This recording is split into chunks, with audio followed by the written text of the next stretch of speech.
बनन लगा जी अज आलू ते मेथी। तुसी अगर कला कला नहीं तोड़ सकते इस तरह भी फड़ो, अच्छे तरीके नाल छिलना है, धोना है।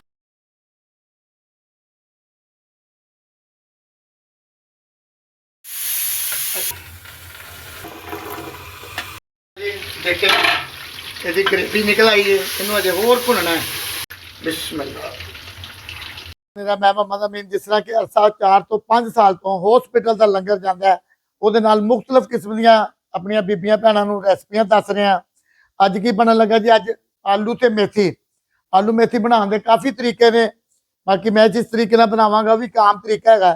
पहले सब तो आलू मेथी लै आनी, मेथी लियानी है, ਉਹਦੀਆਂ डंडलियां लानियां ने, ਇਹ चीज़ां जिथे तुहानूं कूली नज़र आवे उत्थे तुसीं इहनूं ला लेना। मुकम्मल पूरी मेथी नूं अच्छे तरीके नाल तुसीं साफ करना, 3 ਤੋਂ 4 पानी धोना, इस करके कि इहदे च किरक बहुत हुंदी है। तुसीं अगर कला कला नहीं तोड़ सकते इस तरह भी फड़ो, चंद दाने फड़ी जो इस तरह थोड़ी थोड़ी इहदी ਇਹ चीज़ ਇਹ जल्दी हो जाएगा। तुहानूं ਇਹ भी तरीका दसदा है, जिहड़ी चीज़ रह गई इहदे नालों वैसे पत्ते ला लो, इहनूं बरीक बरीक कट लो। अल्लाह खैर जी। माशाअल्लाह जी इस तरह बिल्कुल बरीक कटनी, अपना हाथ बचा लेना, बरीक बरीक कटी जानी है। टहनियाँ पक्कियां टहनियाँ परे कट देनियां, पत्ते कोमल कोमल जे पत्ते जिहड़े ने वो लैने ने। बाकी तुसीं अपने नूं मेहनत करो तो फल मिलेगा। बरीक बरीक बिल्कुल बरीक बरीक। ये वेखण नूं तुहानूं ऐ लगेगा जिवें बेकार है, काली है, ये लंगर की छुरी है। ਇਹਦੀ घट तो घट कीमत 400 रुपया है। ये सिर्फ प्याज के इस्तेमाल होंगी साडे लंगर दे विच। बहुत तेज़ छुरी हैगी है। मिलन नूं स्टील दीयां छुरियां भी होंदियां ने, मगर लंगर च ज़्यादातर इहो इस्तेमाल करते हैं। अच्छे तरीके नाल छिलना है, धोना है। धोण तो बगैर बाद इन्हां नूं फिर तुसीं अपनी मर्जी नाल जिस तरह की कटाई करनी है, जिस तरह के बच्चों नूं पसंद ने। कुछ बच्चे 2-2 पीस मोटे मोटे आलू पसंद करते हैं, बाद बच्चे छोटे छोटे आलू पसंद करते हैं। बाकी जो बच्चों को पसंद है बच्चों को खवाओ, उन्होंने खुश रखो। अज जी आलू मेथी पक रही है माशाअल्लाह। लंगर की छुट्टी है, लंगर पकता है हफ्ता इतवार ते पीर 3 दिन। बस मैसेज यो ही है, अगर कोई मेरा भैन भरा लंगर से शामिल होना चाहता है, इस चैनल को लाइक सबसक्राइब शेयर करके शामिल हो सकता है। अगर माली मदद नहीं कर सकता कोई गल नहीं, अल्लाह ताला ने दूसरे रस्ते दिते ने। तुसीं इस चैनल को लाइक करो तो सबसक्राइब करो तो शामिल हो जाओ। रेसिपियां के नाल नाल लंगर भी है, रेसिपियां भी ने। कि अगर छिलका रहिंदा तो तुसीं ला सकते हो।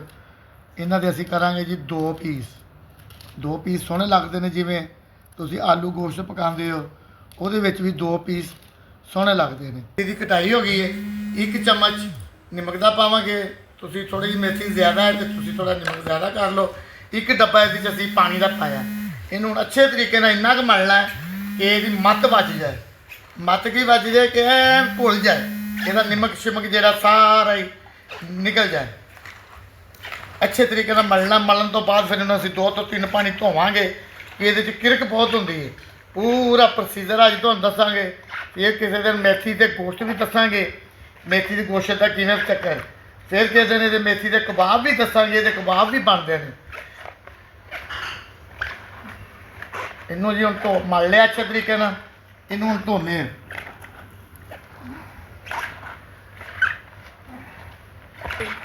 माशाअल्लाह। देखिए कितनी मेथी सी, कितनी रह गई।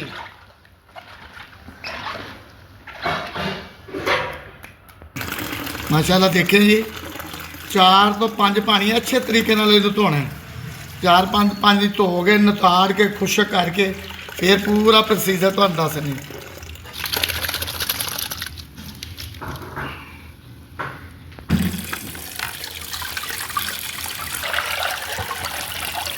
ग्राम के करीब असी घ्यो पाया, 1 तुरी लसन की पाई है, 2 अदद प्याज कटांगे बरीक बरीक। इसकी ग्रेवी बनाने, टमाटर पाने, 2 ਤੋਂ 3 अदद टमाटर पावांगे जी।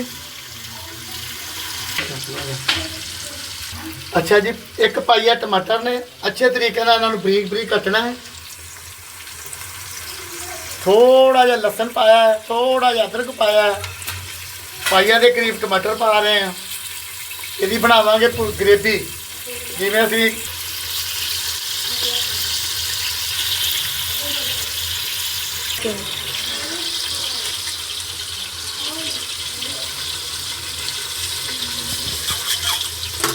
ਇਹਨੂੰ ਹਿਲਾਵਾਂਗੇ ਜੀ। ਮਸਾਲੇ ਅਜੇ ਨਹੀਂ ਪਾਣੇ, ਥੋੜਾ ਜਿਹਾ ਜਿਹੜਾ ਦੀ ਭੁਨਾਈ ਹੋ ਜਾਏ, ਟਮਾਟਰ ਨਰਮ ਹੋ ਜਾਣ, ਅਦਰਕ ਲਸਣ ਥੋੜਾ ਜਿਹਾ ਨਰਮ ਹੋ ਜਾਏ ਜੀ।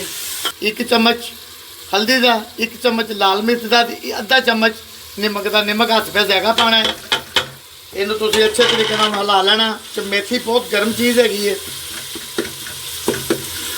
ਜ਼ਿਆਦਾ ਇਹਦੀ ਹੁਣ ਭੁਨਾਈ ਕਰਾਂਗੇ। ਮੇਥੀ ਨੂੰ ਅੱਛੇ ਤਰੀਕੇ ਨਾਲ ਮੈਂ ਧੋ ਲਿਆ। ਮਾਸ਼ਾਅੱਲਾ ਜੀ ਗ੍ਰੇਵੀ ਤਿਆਰ ਹੋ ਗਈ ਹੈ। ਮੇਥੀ ਨੂੰ ਅਸੀਂ ਅੱਛੇ ਤਰੀਕੇ ਨਾਲ ਧੋ ਲਿਆ। ਇਹਨੂੰ ਹੁਣ ਅਸੀਂ ਕੁੱਕਰ ਲਾਵਾਂਗੇ।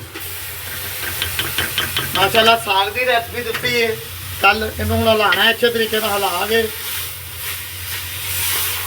ਇਹਦੀ ਹਰੀ ਕਰਾਂਗੇ। ਅੱਛਾ ਜੀ 5 ਤੋਂ 4 ਹਰੀਆਂ ਮਿਰਚਾਂ ਪਾਈਆਂ ਨੇ। 1 ਪਿਆਲੀ ਅਸੀਂ ਹੁਣ ਪਾਣੀ ਦੀ ਪਾਣੀ ਹੈ, ਦੇਸੀ ਪਿਆਲੀ। ਤੇ ਇਹਨੂੰ ਅੱਛੇ ਤਰੀਕੇ ਨਾਲ ਹਿਲਾ ਕੇ ਤੇ 5 ਤੋਂ 10 ਮਿੰਟ ਅਸੀਂ ਇਹਦਾ ਕੁੱਕਰ ਲਾਣਾ ਹੈ। ਕੁੱਕਰ ਲਾਉਣ ਤੋਂ ਬਾਅਦ ਫਿਰ ਅਸੀਂ ਇਹਦੇ 'ਚ ਆਲੂ ਪਾਵਾਂਗੇ।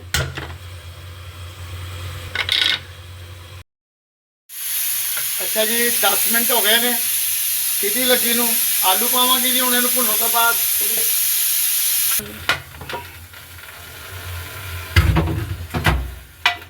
ਮਾਸ਼ਾਅੱਲਾ ਇਹਨੂੰ ਥੋੜਾ ਜਿਹਾ ਅਸੀਂ ਨੱਪਣਾ ਹੈ, ਮਲਣਾ ਹੈ। ਅੱਛਾ ਜੀ ਇਹਦੇ 'ਚ ਹੁਣ ਅਸੀਂ ਪਾਉਂਦੇ ਆ ਆਲੂ।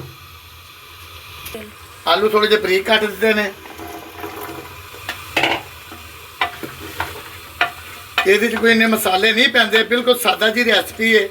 ਥੋੜੀ ਜਿਹੀ ਮਿਹਨਤ ਹੈ ਇਹਦੀ ਕੱਟਣ ਦੀ, ਸਿਰਫ ਕੱਟਣ ਦੀ ਮਿਹਨਤ ਹੈ। ਤੁਸੀਂ ਦੇਸੀ ਘਿਓ ਪਾ ਕੇ ਖਾਓ, ਬਹੁਤ ਮਜ਼ੇਦਾਰ ਪਰੌਂਠੇ ਦੇ ਨਾਲ। ਇਹਨੂੰ ਜੀ ਹੁਣ ਅਸੀਂ ਦਮ ਲਾਣਾ ਹੈ। 5-10 ਮਿੰਟ ਕੇ ਆਲੂ ਜਿਹੜੇ ਉਹ ਗਲ ਜਾਣ ਜੀ। ਦੇਖੇ ਇਹਦੀ ਗ੍ਰੇਵੀ ਨਿਕਲ ਆਈ ਹੈ। ਇਹਨੂੰ ਅਜੇ ਹੋਰ ਭੁੰਨਣਾ ਹੈ। ਦੇਖਿਓ ਇਹ ਪਾਣੀ ਹੈਗਾ ਤਾਂ ਪਾਣੀ ਖੁਸ਼ਕ ਕਰਨਾ ਹੈ।